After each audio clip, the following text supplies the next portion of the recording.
In this video, I'm going to talk about 3D printing. So first I'm going to talk about some common issues that you might run into trying to 3D print an object.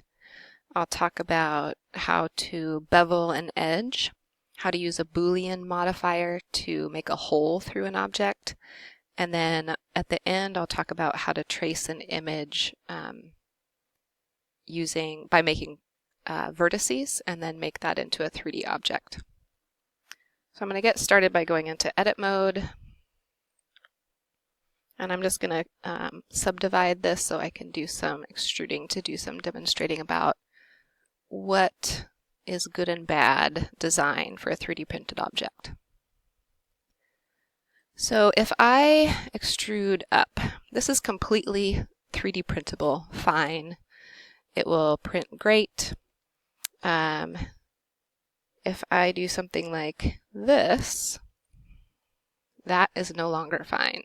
So this face right here is called an overhang, and that overhang basically doesn't have a base to print on. So when a 3D printer starts printing an object, it basically slices this up into layers. So I'll just demonstrate that with a ring cut. So here's my first few layers of the 3D printed object.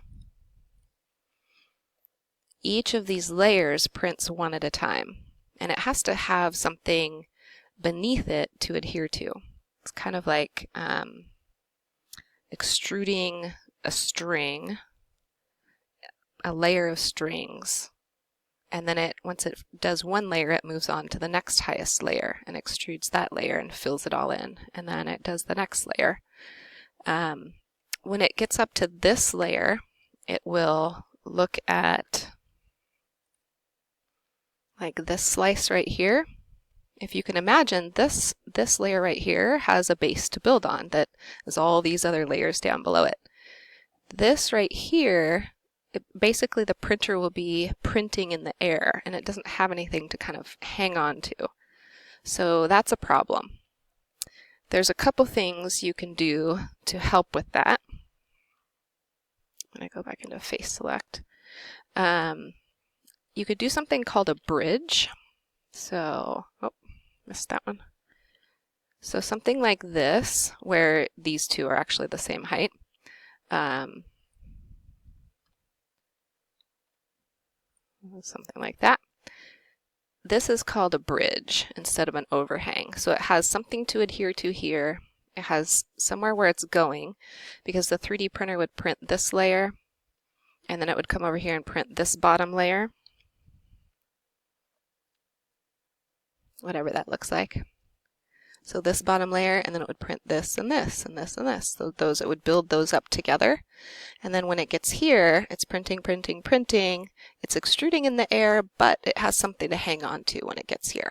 So you can often use this bridge technique to have kind of an opening in a 3D printed object. You don't want this opening to be super long, or you'll get sort of sagging of the 3D print here.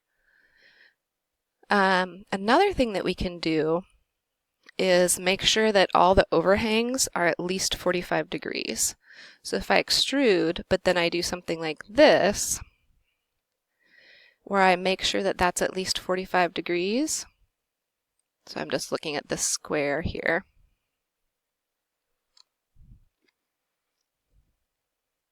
Yeah, it's harder to see that way.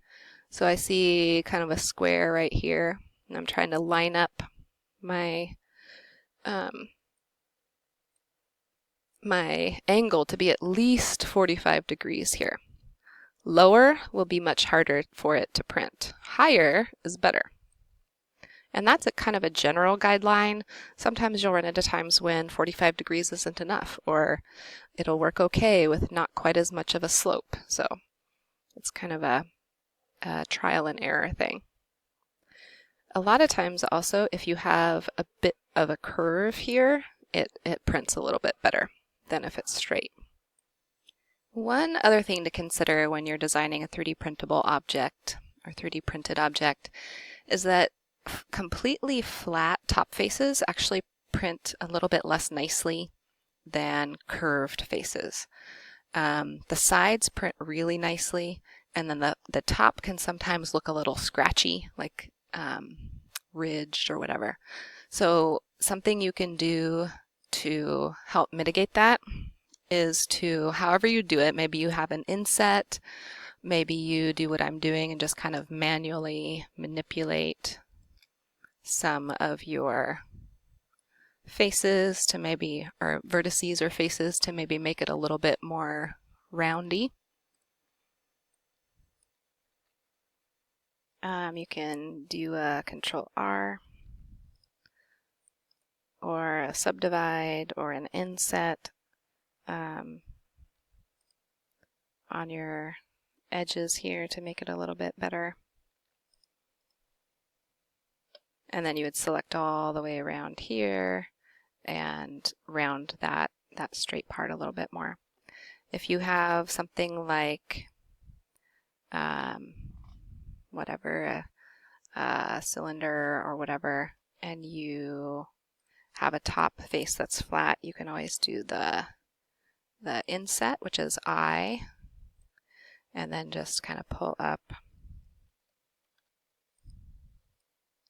This could also work with extrude. It's the same kind of thing.